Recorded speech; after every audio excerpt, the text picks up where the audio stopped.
presented himself as both a hustler and a philosopher, blending stories of street life with reflections on ambition and betrayal.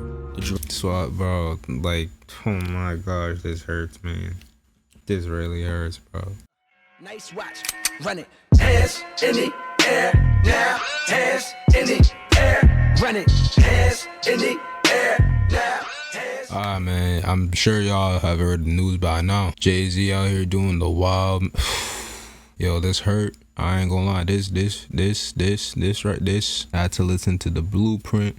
Reasonable Doubt, man. 444 is a big one for me, man. You know what I mean? I'm an entrepreneur. Like, when he was on that business hustle mode, like, it was, bro, this hurts. This kind of hurts. This hurts. But then, you know what I mean? I think about it. I'm just like, man, I don't know these people. I don't know these people at all. You don't know these people. You do not know these people. Like, straight up. Like, it's something that all y'all forget. So, we got the dark psychology of Jay-Z.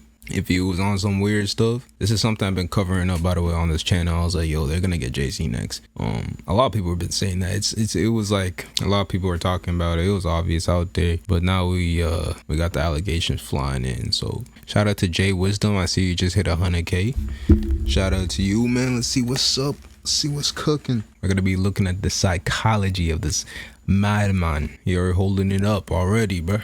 Imagine a young boy in Brooklyn's projects, surrounded by drugs, violence, and poverty. Against all odds, he rises, not just to fame, but to the pinnacle of global success. Today, Jay-Z isn't just a rapper. He's a billionaire, a business mogul, and a cultural icon. Yet behind the glitz lies a complex psychology shaped by both ambition, resilience, but also controversy and darkness.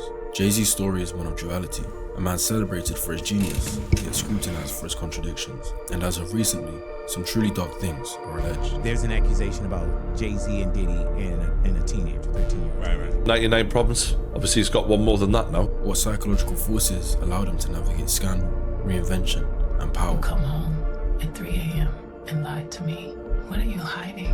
I'm saying, Sean Carter, you're a piece of shit. I ended up getting surrounded by a bunch of people, and I ended up getting stabbed. Was Jay-Z the one that actually stabbed you? Sean Carter is just as bad as the diddler. I got the scars too. Bro, so this is Jaguar, right? You know what I'm saying? A lot of people say that she be speaking truth. A lot of people say she just be bullshitting. I'ma keep it a bean. I at first, and this is me, found out about Jaguar right quick. I found out literally when she first started posting about all this stuff, which was like around COVID, so 2020 and 2021. And yeah, she was saying the things that, you know what I mean, that's happening now. So there's definitely something there, you feel me? Because that just doesn't come out of nowhere, you know what I mean? It doesn't come up out of nowhere.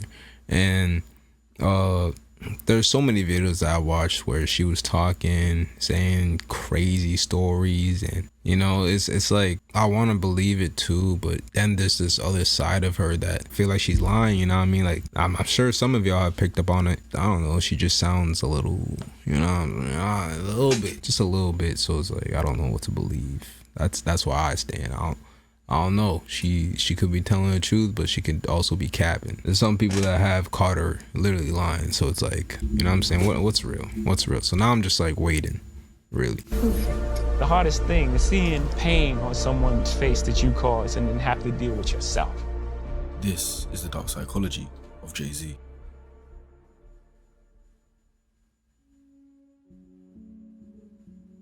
Before the boardrooms and billion-dollar deals, Jay-Z was Sean Carter, a kid navigating the harsh realities of Brooklyn's Marcy projects in the 1980s. Violence was a constant companion, and survival often meant adapting to a world where rules were made on the fly. If somebody had come up to you in the projects and said, you know, you're gonna be rich, right, and you're gonna be famous, or if somebody had said that to you 15 years ago, what would you have said? How? In his own words, I'm from where the hammer's rung, news cameras never come. His early years were defined by the need for safety and meals on the table, reflecting the lowest tiers of Maslow's hierarchy of needs. Physiological needs like food and security. The drug trade became not just a means of survival, but a place where his natural entrepreneurial instincts began to shine. Sean wasn't just another dealer, he was strategic, calculating risks and rewards like a chess player. But the streets weren't just proving ground for ambition, they also left scars. Growing up in an environment where violence solved problems and loyalty was transactional, Sean developed a mindset that valued control and resilience. These traits would later serve him well in business, but also led to moments of moral compromise. And he talked about sort of his early days dealing drugs on the streets of New York. And he said, I know about budgets. I was a drug dealer. To be in a drug deal, you need to know what you can spend, what you need to re-up. I should add that he added that you have to have an exit strategy because you eventually are arrested or you're killed, he said. The dark side of this phase can't be ignored. As Jay-Z later said in his song Regrets, he sold it all from crack to opium. Now, I'm not gonna act like drug dealing doesn't entail in all hoods of the world. However, what this does develop is a twisted mindset. One that says, I don't mind harming others to get what I want or need. The need or desire for money outweighs the empathy towards those consuming it. And that's the sad truth, you feel me?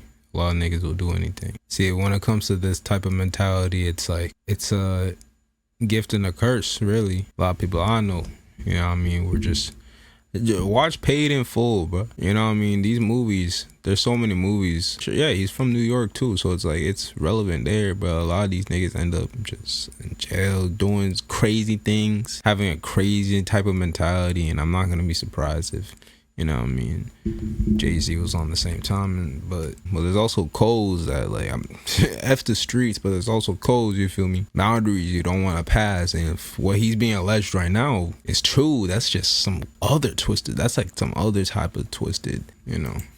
Drugs and the lives ruined. You never know, man. This could then indirectly cause Jay-Z to have less empathy towards people as he worked his way up in business. Whoever needed to get stepped on to where he wanted to go would get stepped on. Back then, I would say it was like two things. Like, it was either you was doing it or you was moving it. And you was moving it? I was what you consider a hustler. The song mentioned is about the moral compromises a gangster has to make in order to survive. The psychological toll of these choices, especially on someone with his ambition, creates a fascinating dynamic. Guilt blending with pride in his resourcefulness. This foundation shaped the man he would later become. One who would carry the lessons of risk, reward and resilience into every aspect of his future, even if it meant crossing the line. By the early 1990s, Sean Carter had a vision to escape the streets and redefine himself. Armed with hard lyrics and an entrepreneurial spirit, he entered the rap game. But unlike most aspirant artists, Jay-Z didn't wait for opportunities to knock, he built the door himself.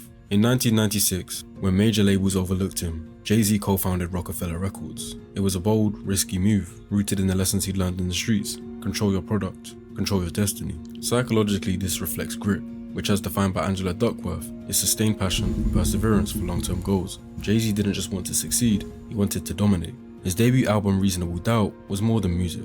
It was a manifesto. He presented himself as both a hustler and a philosopher, blending stories of street life with reflections on ambition and betrayal.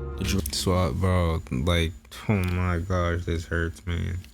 This really hurts, bro. Jay-Z, man, we gonna remember. We gonna remember, but it's sad. Yo, let me know in the comments if you think he's going down like R. Kelly and the rest. You know what I mean? Diddy. All them. Let me know if you think it's gonna happen. Let me know if you think it's bullshit and he's cooling. I'm hoping he's cooling, man. Cause if I... Reality resonated with listeners, cementing his reputation as a complex, multifaceted artist. But Jay-Z's rise wasn't without controversy. Critics accused him of glamorizing drug dealing and perpetuating harmful stereotypes. Psychologically, this illustrates cognitive dissonance. Cognitive dissonance is essentially when your brain has a belief, but your actions contradict this belief. This creates a dissonance. For example, having the knowledge that smoking is bad for you, but you smoke every day. To resolve this conflict, you either change your action, for example, you stop smoking, or you justify your behavior. For example, I don't believe the research about smoking, I've heard it's not that bad. For Jay-Z, the eternal conflict was between his knowledge that it would be smart to leave the streets and everything associated with it behind, and his reliance on that narrative to fuel his music. Definitely take ownership for my part in the part I played in occupying that space. Because knowing what I know now, you can't sacrifice others for your life. Had I had the level of consciousness then that I have now, things would have turned out differently. In his mind, the street tales weren't just entertainment, they were authenticity. So he resolved that dissonance by knowing that talking about the streets would be what would give him that stardom, as those from the streets wanted something to relate to, and those not from the streets wanted some insight into that life. And here in Arizona, the state that tried to ban the Martin Luther King holiday, white suburban teenagers are, as they say in the rap world, getting jiggy with it.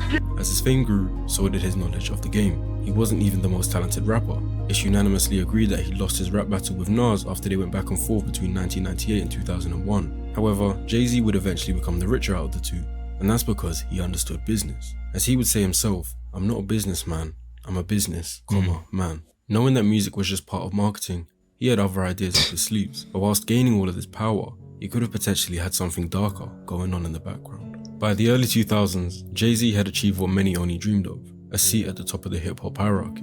However, one of the earliest and most shocking controversies occurred in 1999, when Jay-Z was accused of stabbing record producer Lance Rivera over bootlegging allegations. I ended up getting surrounded by a bunch of people, and I ended up getting stabbed. Was Jay-Z the one that actually stabbed you?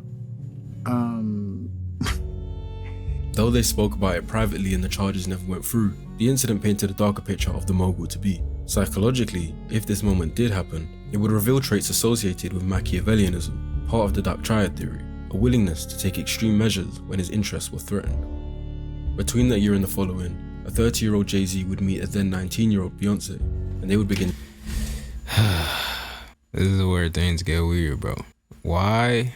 You know what I mean? Like, I put it in my perspective. Like, I'm 20 and I meet a 30-year-old girl.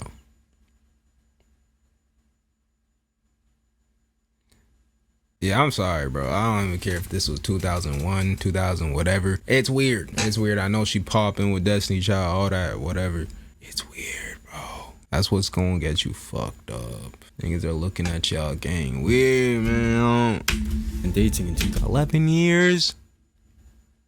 You know what I mean? 2001. Although the age gap would raise eyebrows, a bigger age gap has come to light in recent allegations. And today we received some new information I've seen with one this. of the many celebrities that associated with P. Diddy over the years, Jay-Z, who is now accused in a civil lawsuit of raping a 13-year-old. I thought they were about to bring up the fact that they met even earlier before, where Beyonce was 16 and she was around. I mean, Jay-Z was around, like, I think when he would be 28, 27 around that time, which is even more crazier. An after party with P. Diddy. Jay-Z has of course denied these allegations. However, Diddy's dark and atrocious acts that he was involved in over the years have recently come to light. And one man that has been by his side many a times over this period was Mr. Sean Carter himself. I can't of course suggest anything that actually entailed without proof, as this video will get demonetized for controversy like they did to my Diddy video. But I'll leave it by saying Jay-Z definitely knew what was going on, and birds of a feather flock together. Yeah, bro. I'm gonna leave it off here, bro. I don't even want. Let's see what's gonna happen. Let's see what's gonna happen. I feel like this is my prediction, man. A bigger story is gonna break, or they're gonna try to break a bigger story. That's what's gonna happen. They're gonna try to use a pawn, whatever it is, get someone else involved. I don't know. Whatever it is, Jay-Z and his crew, Rockefeller, they put out that apology way too quick. Not apology, but statement way too quick. It didn't seem authentic. He was saying, "I'm a young man, bro. You're 55." Like, bro, there's so many things off with this. And then if you were following academic stream where he was talking about it, mid through they had like a back and forth, Tony Busby and Jay-Z or his lawyers about the whole thing, which just looks so skeptical. Like, it started looking real iffy, man. So now it's like, all right, let's see what happens, bro. But yeah, that's my prediction. I think another story is gonna break the internet even more crazier. I also think Kendrick's gonna drop around December 15th. That's my guess. If anyone's wondering, I know this is not about a Kendrick video, but I think he's gonna drop December 15th. I don't know why, but that's my prediction as well. Anyways, that was the dark psychology of Jay-Z. Scary times for them celebrities. We gonna have to know what y'all been up to, man. I ain't gonna hold you, but we'll see what happens. Hopefully Jay-Z's innocent, bro. I listen to Jay-Z, fuck with him heavy, like his music, obviously. But if it's gotta be another separate the art from the artist, then that's what it's gonna have to be, man. It's hard to listen to these artists and knowing they're actually on some real weird shit. Even though it's hip hop, like hip hop, they're all killing each other and all this, but like weird shit like this is just no. Because no hip hop, nah. Anyways, I hope each and every one of you are having a happy holidays. Been your boy Ray, signing out. Peace.